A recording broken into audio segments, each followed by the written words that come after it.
జై శ్రీరామ్. శ్రీమాత్రే నమః. శ్రీ గురుభ్యో నమః.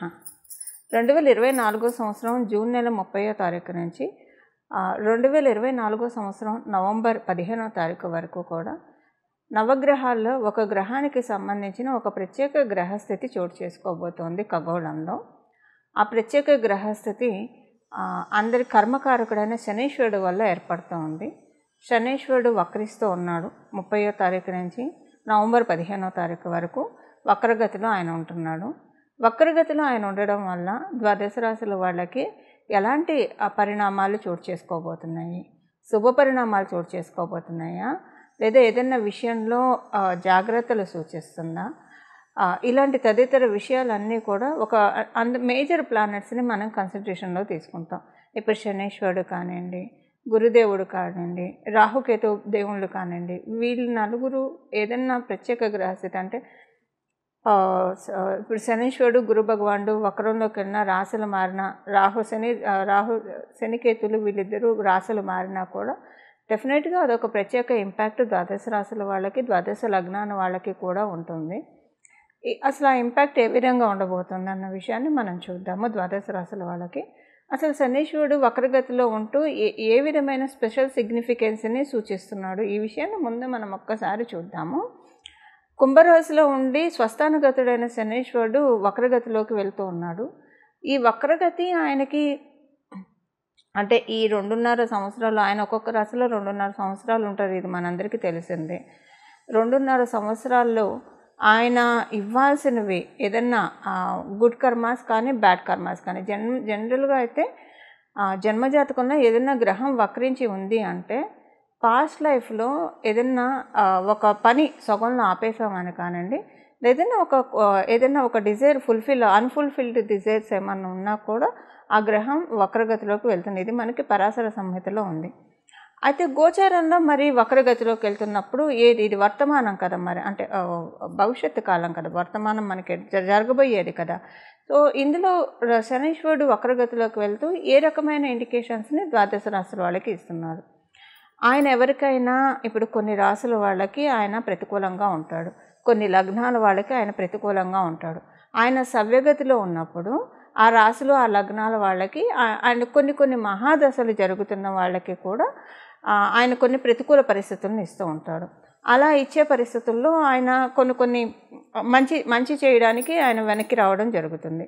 ఎవరు ఆ రాశుల వాళ్ళు, ఆ లగ్నాల వాళ్ళు అంటే మేషరాశి వాళ్ళకి, అలాగే వృశ్చిక రాశి వాళ్ళకి. వృశ్చిక రాశుల్లో పుట్టిన, వృశ్చిక లగ్నాల్లో పుట్టిన, ప్రత్యేకించి శనీశ్వరుడు గోచారంలో కొన్నిసార్లు సవ్యగతిలో ఉంటే వాళ్ళకి ఎప్పుడైనా విపరీతమైన ఫలితాలు వస్తాయి. అంటే మళ్ళీ దేన్ని కూడా జడ్జిమెంటల్గా చెప్పకూడదు. మీ జన్మజాతకంలో శనీశ్వరుడు బలం బాగా ఉంటే ఈ పాయింట్ చాలా వరకు నెగేట్ అయిపోతుంది. శనీశ్వరుడు బలం అంటే వృశ్చిక రాశుల్లో వృశ్చిక లగ్నాల్లో పుట్టిన వాళ్ళకి శనీశ్వరుడు బలం ఉంటే పర్వాలేదు, ఆయన సవ్యగతిలో ఉన్న ఇబ్బంది పెట్టాడు. ఆయన అపసవ్య మార్గంలో వెళ్తున్నప్పుడు, రెట్రోగ్రేడ్లో ఉన్నప్పుడు ఇంకా మంచి ఫలితాన్ని ఇస్తారు.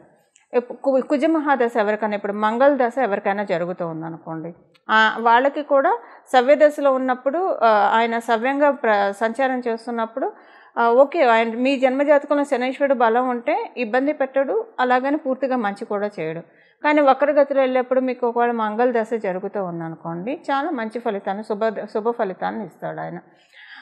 సో ఇప్పుడు ఇంకొక చిన్న క్యాలిక్యులేషన్ చెప్పాలి ఇక్కడ మీకు.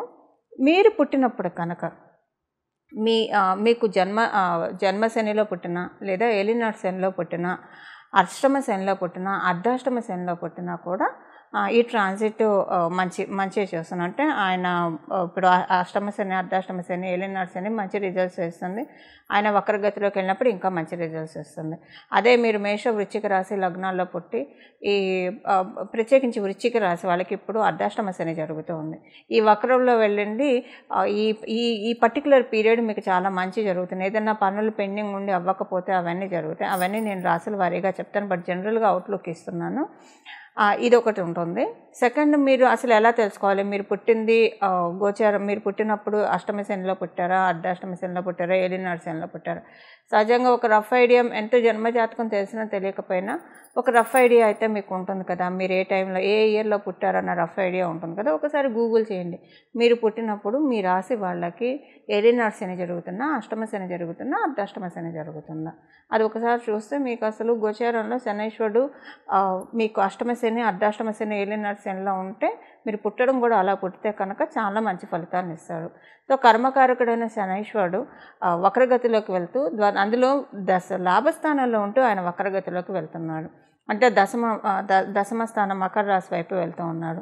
లాభస్థానంలో ఉంటూ కర్మస్థానం వైపు, దశమ స్థానం అంటే కర్మస్థానం వైపు ఆయన వక్రగతిలోకి వెళ్ళడం ఇప్పుడు ఒక్కొక్కళ్ళకి విడివిడిగా మీ రాశి వాళ్ళకి ఎలాంటి ఇంపాక్ట్ చూపించబోతుంది అన్న విషయాన్ని మనం ఒక్కసారి తెలుసుకుందాం. లాభస్థానంలో ఉంటూ వక్రం అంటే ఆయన 10వ స్థానంలోకి వెళ్తున్నారు. అంటే ద్వాదశ రాశుల వాళ్ళకి మీరు చేసే వృత్తి వ్యాపారాల్లో ఏదో ఒక యోగ్యతను, అంటే మీ యోగ్యతను అనుసరించి ఏదో ఒక మంచి మార్పు ఆయన తెచ్చిపెడతారు.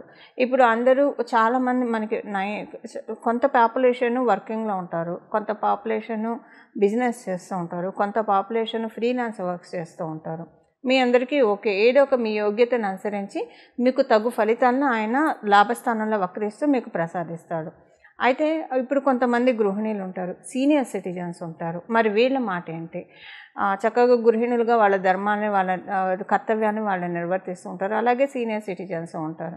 మరి వీళ్ళకి ఆయన అపసవ్య మార్గంలో వెళ్తూ ఏం చేస్తారంటే, సొసైటీలో మీకు ఒక మంచి పలుకుబడిని, ఉన్నతిని, అందరూ మిమ్మల్ని గుర్తించడము, అందరితోటి మంచి రిలేషన్ ఉండడము, అలాగే మీ ఇంట్లో ఉన్న వాళ్ళకి, గోచారంలో మీకు వచ్చింది కాబట్టి మీ ఇంట్లో ఉన్న వాళ్ళకి ఏదైనా ఒక ప్లస్ జరుగుతుంది. సో మీ ఇంట్లో ఉన్న వాళ్ళు, ఇప్పుడు సపోజ్ ఆడవాళ్ళు గృహిణులు అనుకోండి, మీ శ్రీవారు వర్కింగ్ అయితే వారికి కలిసి వస్తే మరి అవంతా మీకే కదండి, మీకు మీ పిల్లలకే కదా, సో మీ కుటుంబం వరకే కాబట్టి అలా మీకు సంతోషము, సౌభాగ్యము చేకూరుతుంది. అదే సీనియర్ సిటిజన్స్ అనుకోండి, మీ పిల్లలు వృత్తి వ్యాపారాల్లో బాగా రాణించారు అనుకోండి, తల్లిదండ్రులు పిల్లలు బాగా రాణిస్తుంటే అందరికంటే ఎక్కువగా ఆనందించే వాళ్ళలో ఫస్ట్ నిస్సందేహంగా తల్లిదండ్రులే ఉంటారు ఎవరికైనా. సో అది మీకు సంతోషదాయకమే కదా. ఇలా మీకు గృహిణులకే కావచ్చు, సీనియర్ సిటిజన్స్కే కావచ్చు, ఇలా మన ఫలితాలను అప్లికేబిలిటీ చేసుకోవాలి. అలా ఉద్యోగం కోసం కొంతమంది ఎదురు చూస్తూ ఉంటారు. వ్యాపారము స్టార్ట్ చేసి వాళ్ళకి చేసిన బిజినెస్ కలిసి రాక నైరాశ్యంతో ఎదురు చూస్తూ ఉంటారు. వీళ్ళందరికీ కూడా శనైశ్వరుడు ఏదో ఒక మంచి మార్పు తేబోతూ ఉన్నాడు. అవేంటో మీ రాశుల వారిగా ఇప్పుడు తెలుసుకుందాం. మకర రాశి, మీరు మకర రాశిలో పుట్టినా, మకర లగ్నంలో పుట్టినా కూడా ఈ శనైశ్వరుడు వక్రగతిలోకి వెళ్తూ మీకు ఎలాంటి అనుకూలతని ప్రసాదిస్తున్నాడు. మీ రాష్ట్రాధిపతి కాబట్టి డెఫినెట్గా అనుకూల ఫలితాలే ఉంటాయి. మీకు ఏలినాటి శని ఉన్నా కూడా అనుకూల ఫలితాలే ఉంటాయి. అయితే ఏ విషయాల్లో ప్రత్యేకించి అనుకూలతని ప్రసాదిస్తూ ఉన్నాడు? ఇప్పుడు ఏలినాటి శని కాబట్టి కొంచెం అనుకూలంగానే ఉంది మీకు. కాకపోతే ఆయన వక్రగతిలోకి రావడం పూర్తిగా అనుకూలం కాదు. కానీ ఇక్కడ ఒక విషయం ఏంటంటే, ఒక క్యాన్సిలేషన్ పాయింట్, మీకు కనుక మంగళ దశ జరుగుతూ ఉంటే ఈ ట్రాన్సిట్ చాలా బాగుంటుంది. ఇక్కడ ఒక విషయం నేను ప్రత్యేకించి చెప్పాలి. మీకు మంగళ దశ జరుగుతూ ఉంటే మీకు ఏలినాటి శని మొదలుకొని రచ్చ జీవితంలో చూస్తారు. మీరు చాలా ఇబ్బందులు ఫేస్ చేస్తారు. 1 కాదు 2 కాదు. మీకు మంగళ దశ జరుగుతూ ఉంటే ప్రత్యేకించి మంగళ దశ, చంద్ర మహాదశ, ఈ 2 దశలు జరుగుతూ ఉంటే, సూర్య మహాదశ, ఈ 3 మహాదశలు కనుక మీరు దశల్లో ఉన్న, అంతర్దశల్లో ఉన్న చాలా ఇబ్బందులు పడతారు మీరు. అయితే ఇప్పుడు దాని నుంచి ఊరట పడుతారు. అంటే అందరికీ ఈ పాయింట్ వర్తించదు. చంద్ర మహాదశ, మంగళ దశ, సూర్య మహాదశ, ఈ 3 దశ అంతర్దశలు ఎవరైనా ఉంటే కనుక మీకు ఏలినాటి శని మామూలుగా అయితే యోగించేది, అంటే ఇబ్బంది అయితే పెట్టదు, కానీ ఇబ్బంది పెడుతుంది. ఇప్పుడు ఒకవేళ మీరు ఈ దశ విదశల్లో, అంతర్దశల్లో ఉంటే కనుక ఇది మీకు చాలా మంచిది. ఈ ట్రాన్సిట్ ఆయన వక్రగతిలోకి వెళ్ళడం అనేది మంచిది. అలా కాకపోయినా మీకు అసలు అవేం తెలియదు అని అనుకుంటే ఇప్పుడు మనం తెలుసుకోబోయే రెమెడీ చేసుకోండి. అసలు మీకు ఎలా ఉంటుంది ఓవరాల్గా మకర రాశిలో పుట్టిన వాళ్ళకి, మకర లగ్నంలో పుట్టిన వాళ్ళకి అన్న విషయం మనం చూస్తే కనుక, మొదటగా అసలు అనుకూలతలు ఏ విషయాల్లో అనుకూలతలు ఉన్నాయో చూద్దాము. అనుకూలతలు వచ్చేసేసి మీకు కుటుంబ పరంగా అనుకూలతలు ఉన్నాయండి. చాలా అనుకూలతలు ఉన్నాయి కుటుంబ పరంగా. అంటే కుటుంబ పరంగా అనుకూలతలు ఏంటి? మీరు ఒక మంచి అద్దింటి కోసం చూస్తుంటే చక్కటి వాస్తుకల శోభిల్ల అద్దిల్లు మీకు దొరుకుతుంది. అంటే మీకు అప్పుడు ఒక్కొక్కసారి కాంప్రమైజే వెళ్ళిపోతారు, ఇష్టం ఉన్నా లేకపోయినా సర్లే టైంకి మారాలి అని చెప్పేసి. స్థల మార్పు కూడా సూచిస్తుంది. బట్ మంచి లక్ష్మీ కటాక్షం ఉన్న ఇంట్లోకే వెళ్తారు. ఏదైనా మీరు ప్రాపర్టీ కొనాలని అనుకుంటే ఆ ప్రాపర్టీ కొనడానికి కూడా అనుకూలతలు మీకు సూచిస్తూ ఉన్నాయి. ఇదొక ఫలితము, ఇదొక ప్లస్ పాజిటివ్ ఫలితము. అలాగే ఇంకొకటి, మీకు ఆరోగ్య సమస్యలు ఉంటే ఆరోగ్య సమస్యల నుంచి నెమ్మదిగా బయటపడటానికి చాలా చక్కగా ఉపకరిస్తూ ఉన్నాడు శనైశ్వరుడు. ఇప్పుడు మీకు పై అధికారులతోటి ఏమన్నా క్లాషెస్ ఇలాంటివి ఉంటే అంటే కొంచెం అధికారులతోటి చిక్కులు మనస్పర్ధలు అయితే కనిపిస్తూ ఉన్నాయి. మీరు ఉద్యోగస్తులు అయితే దాని నుంచి ఇప్పుడు బయటపడతారు. అధికారులు మిమ్మల్ని ట్రూగా అర్థం చేసుకోవడం మొదలు పెడతారు. ఇదొకటి. అలాగే మీరు గవర్నమెంట్ ఉద్యోగం చేస్తూ ఉన్నా కూడా కొంచెం ఇబ్బందులు ఉన్నాయి, వాటి నుంచి బయటపడతారు. ఇదొక అనుకూలాంశము. తండ్రి సమానమైన వాళ్ళకి కూడా ఇప్పుడు మీ వక్రగతిని అనుసరించి చాలా మంచి శుభ సమయంగా గోచరిస్తోంది. మెయిన్ ప్లస్ పాయింట్ ఏంటంటే ఫైనాన్షియల్గా చాలా మంచి బ్లిస్ పీరియడ్ అని చెప్పాలండి. ఫైనాన్షియల్గా భగవంతుడి ఆశీర్వాదాన్ని మీరు అందుకునే శుభ సమయం ఇది. ఫైనాన్షియల్గా చాలా మంచి మార్పులు చోటు చేసుకోబోతున్నాయి మకర రాశిలో పుట్టిన వాళ్ళకి, మకర లగ్నంలో పుట్టిన వాళ్ళకి. ఇవి ఆయన ప్రసాదించే అనుకూల అంశాలు. అయితే ప్రతికూల అంశాలు ఏంటి? ప్రతికూల అంశాలు ఏమైనా ఉన్నాయంటే, ప్రతికూల అంశాలు ఆయన మీ రాశి మీదకే రాబోతున్నాడు, మీ లగ్నం మీదకే రాబోతూ ఉన్నాడు. కాబట్టి మీకు కొన్ని విషయాల్లో జాగ్రత్తగా ఉండాలి. ఆ విషయం ఏంటంటే, ఎక్కువగా సర్వీస్లోకి ఎంగేజ్ అయ్యి ఉంటే మంచిది. మీరు అంటే మానవ సేవే మాధవ సేవ అంటారు. సో అలా సర్వీస్లోకి ఎంగేజ్ అయ్యి ఉంటే మంచిది. ఆయన ద్వితీయ స్థానంలో ఉండి వక్రిస్తూ ఉన్నాడు కాబట్టి మీ మాటని చాలా జాగ్రత్తగా పొదుపుగా వాడుకోవాలి. మీ మాట వల్లే మీకు సమస్యలు వస్తాయి. తర్వాత మిమ్మల్ని కూడా మీరు తిట్టుకునే అవకాశం ఉంది. ఇంతకు పూర్వం జరిగిన విషయాలకు కూడా మీకు సమస్యలు వస్తాయి. మీరు మాట్లాడిన మాటల వల్ల, ఇప్పుడు మాట్లాడే మాటల వల్ల భవిష్యత్తులో ఇంకా ఎక్కువ సమస్యలు వస్తాయి. సో మీ మాట మూలకంగా మీకు ఇబ్బంది రాకుండా కొంచెం చూసుకోండి.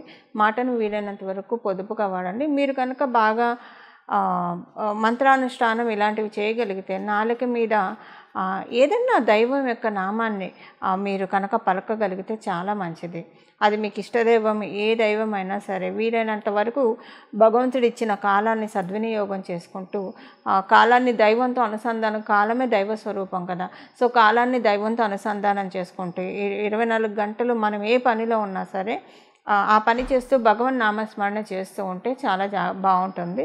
మీకు మాట మూలకంగా ఇబ్బందులన్నా వస్తాయి, లేదా త్రోట్కి సంబంధించింది, టంగ్కి సంబంధించిన ఇబ్బందులన్నా వస్తాయి.